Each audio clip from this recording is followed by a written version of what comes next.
अब हम क्या करेंगे, अब हम एंगल से साइड तक पहुंचेंगे। ठीक है जी, जो क्वेश्चन आने की ज्यादा संभावना भी है और अगर आएगा तो आपका फायदा भी है, क्योंकि 90% बच्चे उसे नहीं करके आएंगे। ठीक है जी बात। ये क्वेश्चन देखते हैं फटाफट से, दो क्वेश्चन दे रहा हूं यहाँ पे, दोनों अपने आप ट्राई करेंगे, फिर अगर नहीं होगा तो मैं कराऊंगा। पहला क्वेश्चन ही कह रहा है कि आप मेरे को बता दो ऐसा कौन सा पॉलीगन है, ऐसा कौन सा पॉलीगन है जिसके अंदर इंटीरियर एंगल जो है वो एक्सटीरियर एंगल से 144 डिग्री से बड़ा होता है। ऐसा कौन सा पॉलीगन है, इसकी साइड्स कितनी है, इस पॉलीगन की साइड्स कितनी है कि उसके अंदर का एंगल, हर एक अंदर का एंगल हर एक बाहर के एंगल से 144 डिग्री हो रहा है। जाहिर सी बात है कि यहां पे रेगुलर की बात हो रही है, जब तक वो कुछ ना बोले हम रेगुलर मान के चलेंगे। ठीक है जी। और दूसरा क्वेश्चन ये है कि अगर एक पॉलीगन है, अगर एक पॉलीगन है जिसका जो इंटीरियर एंगल है या एक्सटीरियर एंगल जो है वो इंटीरियर से 90 डिग्री छोटा है, एक ऐसा पॉलीगन है जिसका बाहर का एंगल अंदर के एंगल से 90 डिग्री छोटा है, आपको ये बताना है कि ये पॉलीगन कौन सा है। एक बार फटाफट से दोनों क्वेश्चन खुद ट्राई करेंगे, आपसे नहीं होगा तो मैं कराऊंगा।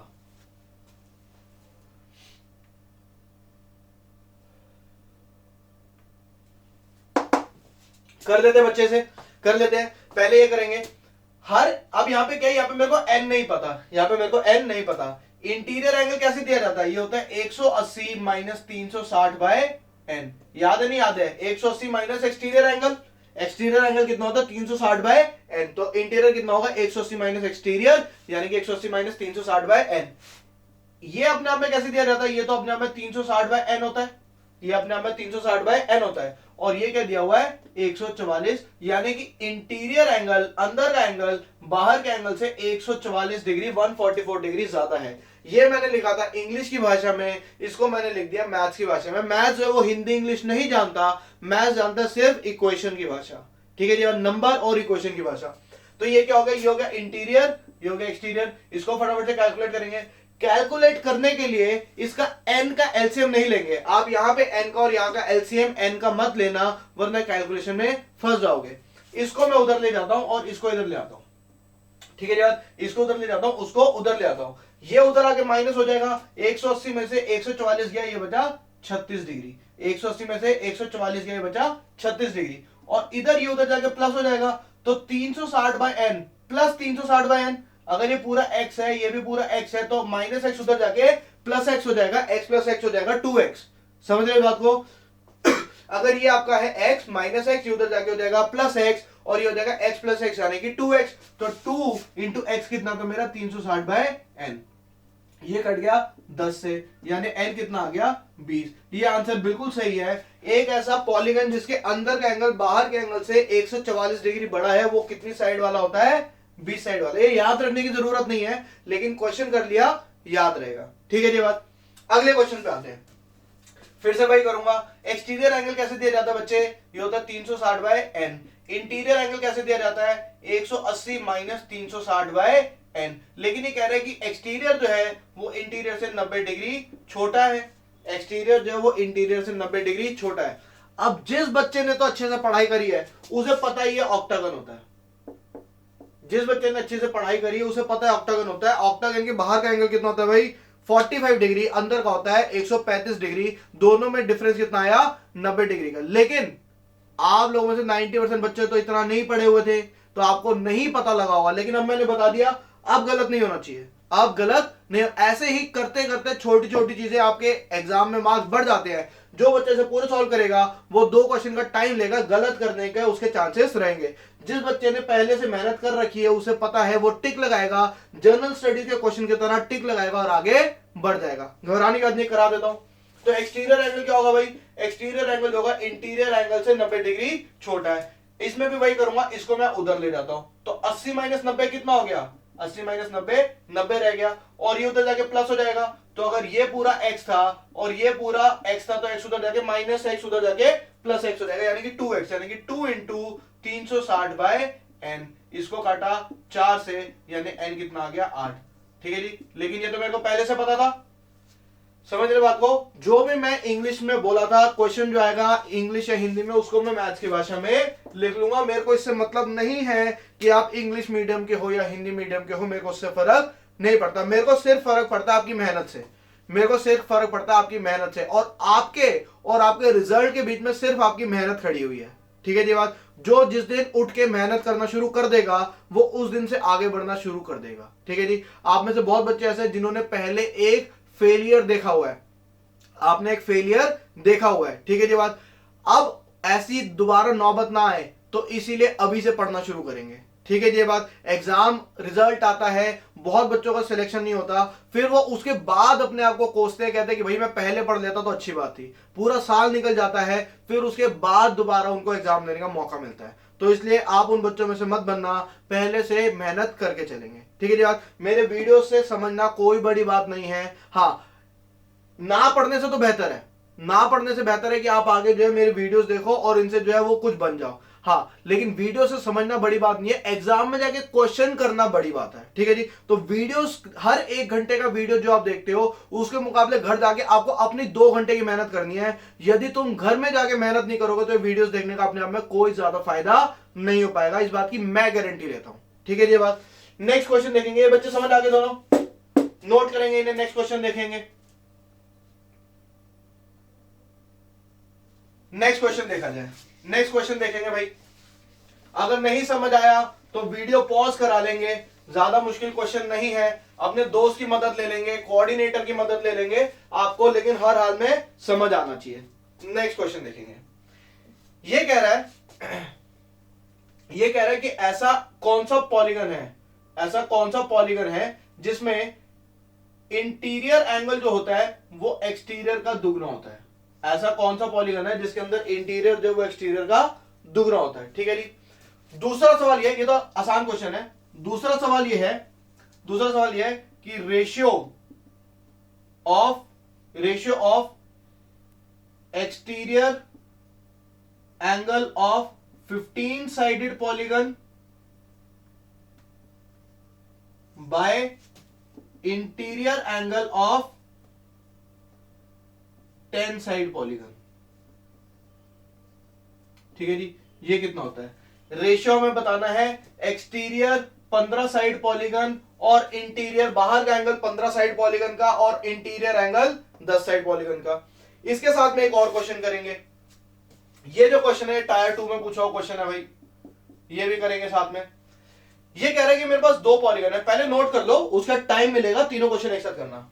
ये कह रहा है कि मेरे पास 2 पॉलीगन है, P1 और P2। ठीक है जी।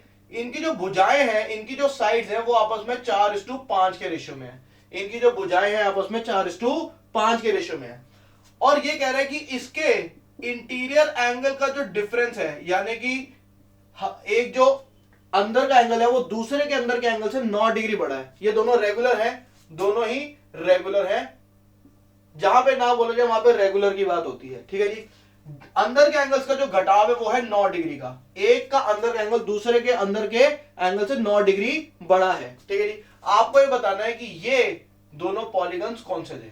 ठीक है जी। ये दोनों पॉलीगन्स कौन से थे। ये साइड्स नहीं दी हुई, साइड्स का रेशियो दिया हुआ है। टायर 2 में पूछा क्वेश्चन है, फटाफट से एक बार खुद ट्राई करेंगे। तीनों क्वेश्चन नहीं होंगे तो मैं कराऊंगा, खुद से ट्राई करेंगे एक बार।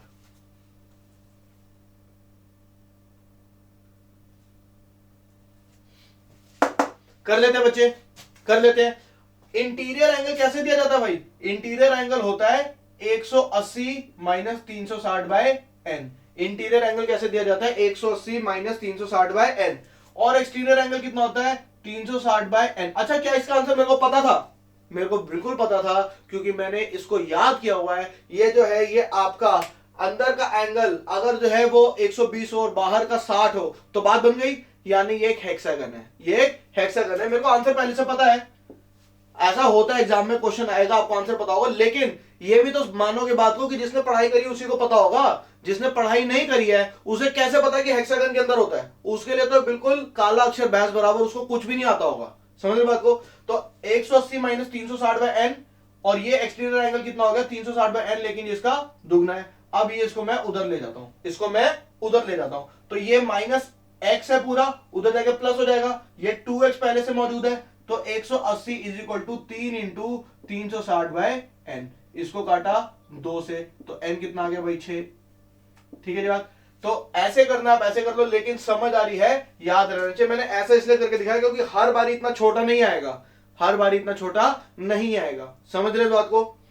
नेक्स्ट क्वेश्चन करेंगे। इसको मिटा दो बच्चे, इसको मिटा दूं, ये तो पिछले क्वेश्चन की तरह था, इसको मैं मिटा रहा हूं।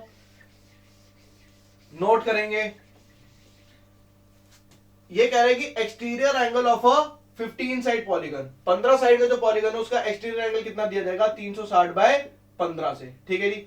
और इंटीरियर एंगल एक 10 साइड के पॉलीगन का कैसे दिया जाएगा, 180 माइनस 360 बाय 10 से, 180 माइनस 360 बाय 10 से, ठीक है भैया बात। इसको फटाफट से काटेंगे। पहले मैं इसको 3 से काट देता हूं, ये आ गया 5 और ये आ गया मेरा 120, फिर इसको काट देता हूं, ये आ गया मेरा टोटल 24, ठीक है जी बात। तो ऊपर मेरे पास कितना आ गया, ऊपर आ गया 24 बाय, ये कितना होता है, हर एक अंदर का एंगल होता है 144। कैलकुलेट करना है कर लो, नहीं तो वैसे भी आपको दिख रहा है कि 180 में से 36 गया तो 144, ठीक है भैया बात। इसको फटाफट से मैं काट देता हूं, लेट्स से पहले 2 से काट देता हूं, ये आ गया 12 बाय 72, इसको फिर से मैं काट देता हूं 6 से, तो ये आ गया 2 और ये मेरा आ गया 12, इसको फिर से काट दिया 6, यानी कितना आ गया 1:6, ठीक है ये बात। आंसर कितना आ गया 1:6। कैलकुलेशन चेक कर लेंगे, 360 बाय 15 ये कट के हुआ 24 और 180 माइनस 360 बाय 10 यानी कि 144, काटा तो कितना हो गया 1:6, ठीक है ये बात। वैसे बिल्कुल सही है, ठीक है जी। तो ये जो है ऑप्शन क्या दिए होंगे, 1:6, 1:5, 6:1 और 5:1, ठीक है ये बात। इसको फटाफट से नोट करेंगे, फिर आगे चलते हैं। ये वाला क्वेश्चन थोड़ा सा अच्छा था, ये वाला क्वेश्चन थोड़ा सा ठीक था। इस क्वेश्चन को देखेंगे भाई। मेरे को ये बताओ कि जिसकी साइड जो है वो 4x होती है, उसके अंदर का एंगल बड़ा होता है या 5x जिसकी साइड होती है उसके अंदर का एंगल बड़ा होता है। जैसे जैसे साइड्स बढ़ती हैं वैसे वैसे एंगल बढ़ता है अंदर का या छोटा होता है, अंदर का एंगल बढ़ जाता है, यानी कि 5x वाले का 4x से बड़ा होगा। कितना एंगल बड़ा होगा, 9 डिग्री, ठीक है ये बात। 5x वाले का अंदर एंगल कैसे दिया जाएगा, 180 माइनस 360 बाय 5x। अंदर का एंगल कैसे दिया जाता है, 180 माइनस 360 बाय साइड, तो साइड यहां पे कितनी है 5x। और इसका अंदर का एंगल कैसे दिया जाएगा, 180 माइनस 360 बाय 4x। समझ रहे बच्चे इस बात को? अब इसके अंदर का एंगल बड़ा है या इसके अंदर का एंगल बड़ा है, जाहिर सी बात है कि ये बड़ा है, जो छोटा है उसके अंदर कुछ जोड़ूंगा तो वो बड़े के बराबर आ जाएगा। समझ रहे बात को? छोटी चीज में कुछ बड़ा जोड़ा जाएगा तो वो बड़े के बराबर आएगा। अगर मैं बड़ी चीज में ही 9 जोड़ दूंगा तो वो कभी छोटे के बराबर नहीं आ पाएगा। इस बात को समझ गए बच्चे? गुड। इसको फटाफट से कैलकुलेट कर लेते हैं। इधर 180 से 180 कट गया, इसको मैं उधर ले जाता हूं तो ये कितना हो गया भाई, 9 इज इक्वल टू, उधर ले जाऊंगा तो प्लस हो जाएगा, उधर ले जाऊंगा तो प्लस हो जाएगा। यहां पे मैं 360 बाय x कॉमन लूंगा, अंदर आ गया 1/4 माइनस 1/5। थोड़ी सी कैलकुलेशन बढ़ाएंगे, अपनी तरफ से करेंगे, ये उधर चला जाएगा तो प्लस हो जाएगा। मैंने 360 बाय x यहाँ पे कॉमन ले लिया है, अंदर बच जाएगा 1/4 माइनस 1/5, ठीक है जी। इसको मैंने काटे, कितना आ गया 40, और ये कितना हो गया, x मेरे पास कितना आ गया 40 इंटू नीचे एलसीएम लिया 20 का, ऊपर 1 आ गया, इसको काटा 2, यानी x कितना आ गया 2, यानी कि ये साइड कितनी थी, ये थी 4 इंटू 2 यानी कि 8 साइड्स, और ये साइड कितनी थी 5 इंटू 2 यानी कि 10 साइड। यानी कि कौन से, किसकी बात हो रही थी भाई, ऑक्टागन की और डेकागन की। किसकी बात हो रही थी, ऑक्टागन की और डेकागन की। ये टायर 2 में पूछा हुआ क्वेश्चन था, और बाकी हमने जितने करे वो सारे टायर 1 में पूछे हुए क्वेश्चन थे। अब आप 1 मिनट लो, इससे पहले कि हम अगले टॉपिक पे चले। अभी तक मैंने जितना भी पढ़ाया है सारे के सारे क्वेश्चंस पे एक बार नजर मारो, कोई दिक्कत है कोई डाउट है तो फिर से वीडियो रिप्ले करके देख लो, चिंता की बात नहीं है, ठीक है जी। ये बात, ये कैलकुलेशन कर लेंगे, ये कैलकुलेशन कर लेंगे। ये क्या कह रहा है कि आपका 4x अंदर का एंगल 5x के अंदर के एंगल से 9 डिग्री छोटा है, तो अगर ये छोटा है तो इसमें 9 डिग्री बढ़ाते तो बड़े एंगल के बराबर हो जाना चाहिए। इसको फटाफट से नोट करेंगे, फिर नेक्स्ट टॉपिक पे चलेंगे।